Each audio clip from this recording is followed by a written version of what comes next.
ई रुपया यानी digital currency के बारे में आज हम जानकारी प्राप्त करेंगे। मैं आपको बता दूं कि सरकार डिजिटल करेंसी लाई है।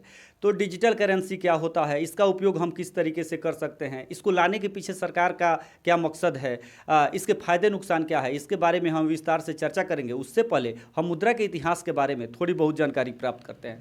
मैं आपको बता दूं कि वस्तु विनिमय प्रणाली से मुद्रा के इतिहास की शुरुआत हुई। वस्तु विनिमय प्रणाली में वस्तुओं का आदान प्रदान करके मनुष्य अपनी आवश्यकताओं की पूर्ति करता था। जब इस व्यवस्था में भी समस्याएं आने लगी तो उसके बाद सिक्कों का प्रचलन हुआ। इसमें भी जब समस्याएं आने लगी तो कागजी मुद्रा का आविष्कार हुआ, उसके बाद चेक मुद्रा का आविष्कार हुआ, उसके बाद प्लास्टिक मुद्रा का आविष्कार हुआ। अब वर्तमान समय में ऑनलाइन ट्रांजैक्शंस होते हैं। अब सरकार ने एक ऐसी व्यवस्था लाई है जिसमें आपके पास तो नोट रहेंगे, आपके पास पैसा तो रहेगा, लेकिन उन पैसों को आप छू नहीं सकते, यानी उन्हें सिर्फ देख सकते हैं। यही है डिजिटल करेंसी, यानी अब आपके मोबाइल में डिजिटल पैसे रहेंगे।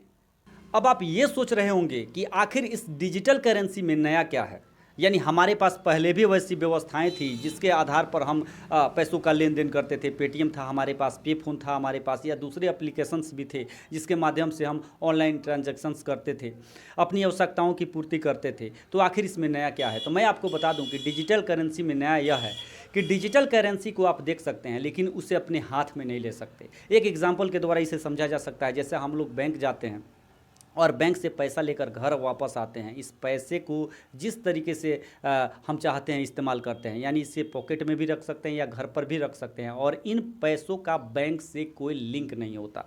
ठीक उसी प्रकार से इस डिजिटल करेंसी का बैंक से कोई लेना देना नहीं है, यानी पर्स मनी के रूप में यह डिजिटल करेंसी आपके मोबाइल में सेव रहेगी और आप अपनी आवश्यकता अनुसार इस डिजिटल करेंसी का उपयोग कर सकते हैं। तो आइए अब हम डिजिटल करेंसी के फायदे और नुकसान के बारे में बात करते हैं।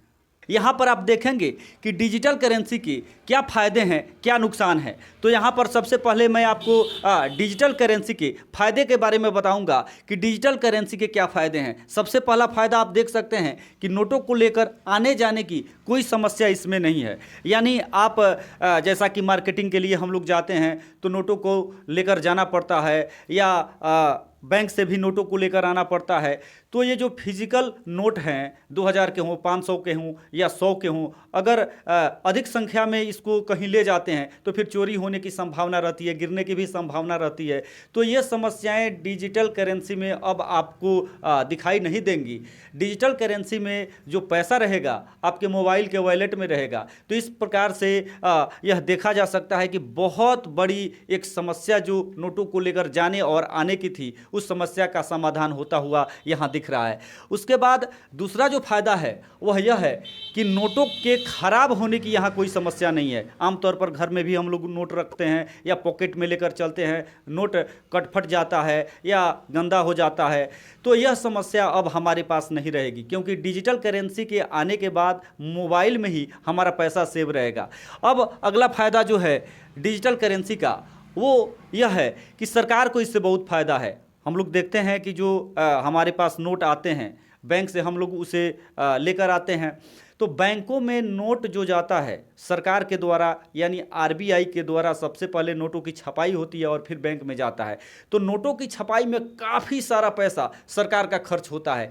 तो इस व्यवस्था से सरकार का जो खर्च है नोटों की छपाई पर वह कम होने वाली है। साथ ही साथ हम लोग ये भी देखते हैं कि इन नोटों को अलग अलग बैंकों में ले जाने में भी सरकार के काफ़ी पैसे खर्च होते हैं। सुरक्षा बलों की भी तैनाती होती है, साथ ही साथ गाड़ियाँ भी होती है, और गाड़ियाँ लगातार एक बैंक से दूसरे बैंक में नोटों का आदान प्रदान करती है। तो इस समस्या से भी अब निजात मिलने वाला है। अब अगला जो फायदा है वह यह है कि इस डिजिटल करेंसी के लेन देन में कोई चार्ज नहीं लगेगा। आमतौर पर ऐसा देखा जाता है कि जब हम एटीएम से पैसा निकालने के लिए जाते हैं तो लगभग 3 बार या 4 बार तक कोई चार्ज नहीं लगता है, लेकिन उसके बाद चार्ज लगने लगता है। तो इस व्यवस्था में जब हम डिजिटल करेंसी की बात करते हैं, डिजिटल करेंसी के आदान प्रदान की बात करते हैं, तो इसमें कोई आपको चार्ज नहीं लगने वाला है, किसी प्रकार का आपको चार्ज नहीं देना पड़ेगा। यह सबसे बड़ा फायदा है इस डिजिटल करेंसी का। अब आप यहाँ पर देख सकते हैं कि इस डिजिटल करेंसी का अगला फ़ायदा क्या है। यहाँ पर आप देखेंगे कि लिखा गया है काले धन पर नकेल। मैं आपको बता दूं कि मोदी सरकार ने बहुत पहले ही इस बात की घोषणा की थी कि काला धन के कारण देश की अर्थव्यवस्था को काफ़ी नुकसान हुआ है और इसके लिए नोटबंदी भी की गई, तरह तरह की सरकार ने व्यवस्थाएं की, फिर भी काला धन पर लगाम नहीं लगा।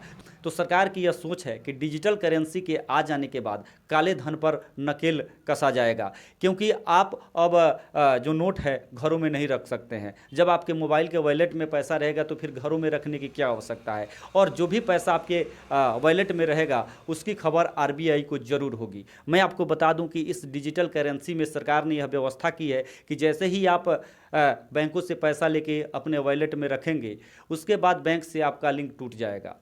बैंक को इस पैसे की जानकारी नहीं रहेगी या बैंक को इस पैसे से कोई लेना देना नहीं रहेगा, लेकिन आरबीआई को जरूर रहेगा, क्योंकि आपका जो वॉलेट है आधार कार्ड से जुड़ा हुआ है। पहले ही सरकार ने आधार कार्ड, पैन कार्ड और जैसे वोटर आईडी को भी एक दूसरे से जोड़ने का काम किया है। तो अब प्राइवेसी नाम की कोई चीज़ नहीं रह गई है। जो वॉलेट में आपका पैसा रहेगा इसकी जानकारी आरबीआई को रहेगी।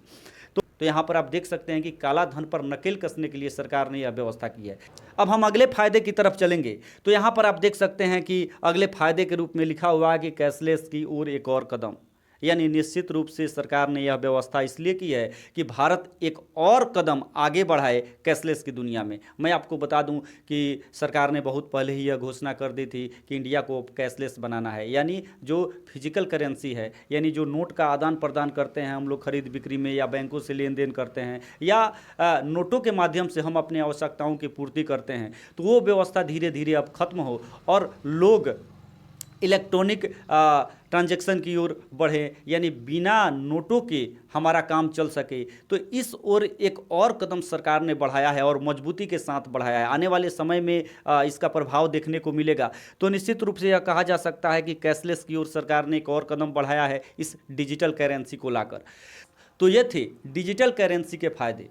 अब हम डिजिटल करेंसी के नुकसान के बारे में चर्चा करेंगे। मैं आपको बता दूं कि डिजिटल करेंसी के जितने फायदे हैं उतने नुकसान भी हैं। डिजिटल करेंसी का सबसे बड़ा नुकसान यह है कि इस करेंसी पर सरकार का नियंत्रण रहने वाला है। इससे पहले मान लीजिए कि जब पैसा हम लोग अपने घरों में रखते थे तो सरकार का कोई नियंत्रण नहीं होता था, लेकिन जब मोबाइल के वॉलेट में यह डिजिटल करेंसी आपकी सुरक्षित रहेगी तब भी रिजर्व बैंक की नज़र आपके इस वॉलेट पर जरूर रहेगी, इस डिजिटल करेंसी पर जरूर रहेगी।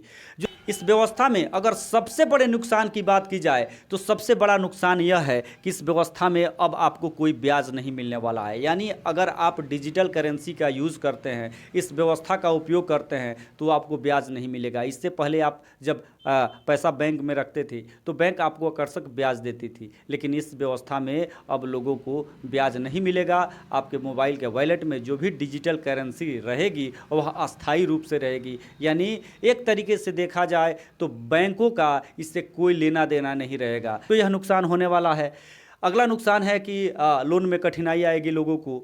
जब कोई व्यक्ति लोन लेने के लिए बैंक जाता है तो उसके पिछले रिकॉर्ड्स देखे जाते हैं, उस आधार पर उसको लोन दिया जाता है, बैंक के पास पैसा रहता है। लेकिन जब यह व्यवस्था लागू होगी तो निश्चित रूप से लोगों को लोन लेने में कठिनाइयों का सामना करना पड़ सकता है। उसके बाद जो अगला नुकसान है वह यह है कि 35% भारतीयों के पास स्मार्टफोन नहीं है और बिना स्मार्टफोन के डिजिटल करेंसी का आदान प्रदान या डिजिटल करेंसी की व्यवस्था को आप सुचारू ढंग से लागू नहीं कर सकते। तो इस उम्मीद के साथ कि आप लोग इस डिजिटल करेंसी की जो नई व्यवस्था सरकार लागू करने वाली है उसको अच्छी तरीके से समझ गए होंगे। मैं अशोक कुमार सिंह अपने YouTube चैनल इन्फोबिया के साथ आपसे विदा लेता हूं। धन्यवाद।